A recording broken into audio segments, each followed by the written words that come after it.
Baik, Assalamualaikum warahmatullahi wabarakatuh. Jadi di minggu ini kita akan membahas tentang hukum Kirchhoff. Kita ketahui bahwa hukum Kirchhoff ini ada dua ya. Yang pertama hukum Kirchhoff tentang arus, kemudian hukum Kirchhoff tentang tegangan. Jadi hukum Kirchhoff satu menyatakan bahwa jumlah arus yang masuk ke dalam suatu simpul itu akan sama dengan jumlah arus yang keluar pada simpul itu. Artinya jumlah aljabar antara siklus si arus masuk ditambah dengan arus yang keluar itu sama dengan 0. Itu ya. Jadi arus masuk sama dengan arus keluar ya. Atau arus masuk ditambah arus keluar itu sama dengan 0. Nah, itu maksudnya. Jadi kita akan bahas dengan gambar ya. Kemudian hukum Kirchhoff 2 menyatakan bahwa jumlah aljabar dari semua tegangan pada rangkaian tertutup itu akan sama dengan 0. Artinya bahwa jumlah tegangan pada komponen aktif sama dengan jumlah tegangan pada komponen pasif. Apa artinya ini? Nah, ini di rumus di bawah ini ada ya. Nah, kalau tegangan sumber, tegangan sumber itu P sumber atau P sumber ya, tegangan sumber ya, komponen aktif ya. Kita bahas di minggu pertama bahwa komponen aktif itu, minggu kedua ya, komponen aktif itu komponen yang mengeluarkan arus listrik, yang mengeluarkan energi. Kemudian kalau yang aktif itu yang menyerap energi. Nah, jadi yang mana yang aktif? Yang aktif itu ya PS ya di gambar ini ya, P sumber. Kemudian yang pasif ini ya resistor itu ya. Jadi PS kalau dikurang dengan tegangan pada R1 dikurang tegangan pada R2 kemudian dikurang tegangan lagi pada R3 itu akan sama dengan 0. Atau katanya P sumber sama dengan jumlah total tegangan pasif ya. Jadi P sumber sama dengan P1 plus P2 plus P3. Seperti itu. Di gambar ini ya kita bahas. Nah, kemudian pada hukum Kirchhoff ini kita harus pahami dulu ya. Kita sebenarnya sudah bahas di hukum Ohm itu ya.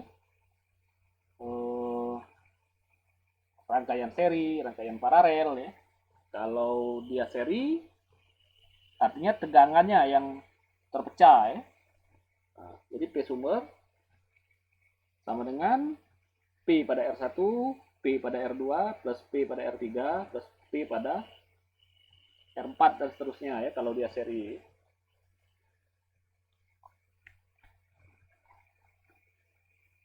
Nah, di sini P pada R1 ya harus yang lewat pada R1 itu ya.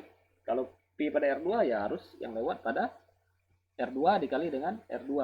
Kalau P pada R3, tegangan pada R3 yaitu dikalikan saja arus dikalikan dengan hambatan 3 ya atau arus dikali R3 seperti itu.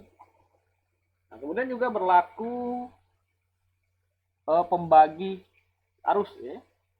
Nah, kalau pembagi arus ya paralel ya. Jadi ketika pada suatu rangkaian ada rangkaian paralel, maka harus ada arus total dan ada arus pembagi. Ya, arus pembagi itu dia akan terbagi pada satu titik cabang. Nah, ini hukum Kirchhoff 1. Kalau pembagi tegangan tadi, dia hukum Kirchhoff 2, pembagi tegangan. Ya. Jadi tegangan pada R1 pada gambar ini I1 dikali dengan R1. Kalau tegangan pada R2, I2 dikali dengan R2. Seperti itu ya. Dan seterusnya kalau banyak paralelnya pembaginya. Ya. Kemudian ada juga harus kita pahami ketentuan dalam menerapkan hukum Kirchhoff. Ya. Hukum Kirchhoff 2 ini biasanya ya. Nah, yang pertama jika resistor dilewati searah dengan arus, nah ini pada gambar atas ya, atas kiri atas ya kalau kita lihat di layar ya. Kalau dia searah dengan arah arus, maka dia minus ya. Kalau sebaliknya dia positif. Kemudian jika resistor dilewati dari kutub negatif ke kutub positif, nah perubahan potensialnya adalah positif ya. Kalau dia dari negatif ke positif, sama artinya, karena arus itu keluar dari kutub positif ya. Nah, kalau sebaliknya ya, dia akan negatif. Nah, ini loop A, B, C, D, A ya. Nah, seperti itu ya. Jadi ada gambar sumber pada titik antara titik A dan titik B itu yang panjang yang positif ya, arah arusnya sudah kita lihat loopnya ya. Kemudian pada titik B dan C itu arah positifnya berlawanan dengan arah arus ya, berarti dia negatif ya, seperti itu. Nah, untuk memahami ini Bapak berikan contoh soal ini ya. Nah, ini di layar dilihat ya, suatu loop tunggal terdiri dari 2 resistor dan 2 baterai.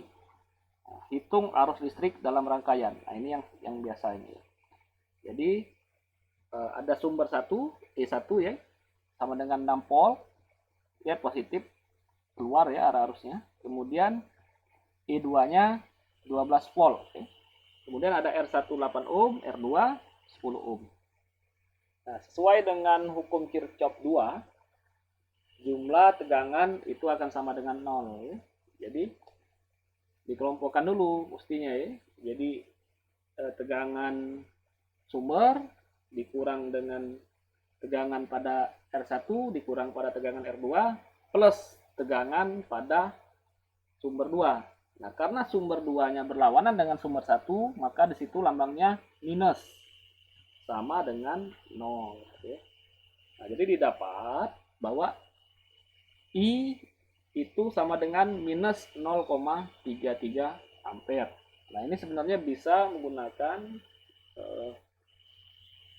hukum ohm biasa ya, seperti itu.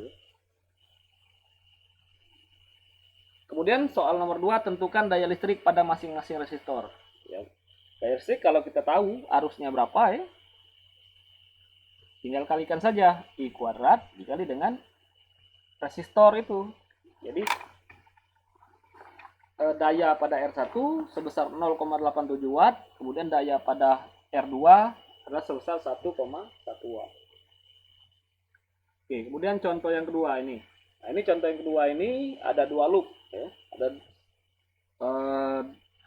2 titik cabang ya, 2 loop ya. Nah, coba perhatikan ya. Ada 3 variabel yang tidak kita ketahui. Nah, sehingga kita ikuti saja ini rumus ini ya.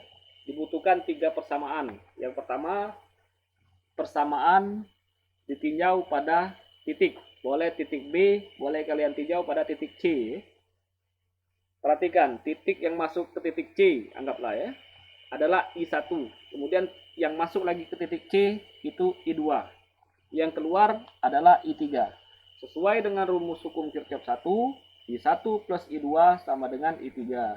Kemudian persamaan yang kedua, perhatikan ya, A, B, C, D, A ya. Titik A, kemudian titik B, titik C, titik D, kembali lagi ke A.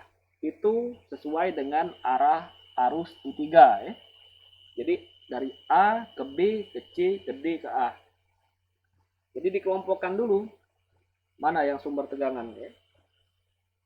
Nah, yang sumber tegangan itu adalah 10 volt ya, P1 ya. Kemudian dikurang ya, I1 karena yang lewat pada 6 ohm itu I1 ya. 6 ohm dikali dengan I1. Kemudian dikurang lagi 2 ohm ya. 2 ohm karena yang I yang lewat pada 2 ohm itu adalah I3, jadi dikurang 2 ohm dikali I3 sama dengan 0. Nah, itu hukum Kirchhoff 2 tentang tegangan ya. Oke, selesai. Titik A, B, C, D, A. Kemudian perhatikan persamaan 3. Persamaan 3 itu perhatikan arah arus I2. Arah arus I2 dari titik B ke titik E, ke titik F, ke titik C, kembali lagi ke B. Nah, kita perhatikan sumber tegangannya ya. Karena sumber tegangan 14 volt itu berlawanan dengan arah arus I2, maka oke. Perhatikan B, E, F, C, B. Nah, karena arah tegangan pada 14 volt berlawanan dengan arah arus I2, maka ditulis minus 14 volt. Nah, kenapa sih tandanya plus bukan minus ya? Kalau persamaan 2 dia minus 6, kalau persamaan 3 dia plus. Ya, karena dia sudah, karena I2 dan I3 itu berlawanan arahnya ya, maka tandanya menjadi berlawanan ya. Bapak ulangi lagi ya, karena arah arus I2 dan arah arus I3 itu berlawanan, maka karena resistor 6 ohm itu digunakan dilewati secara bersama oleh I3 dan I2, maka ketika telah digunakan oleh I3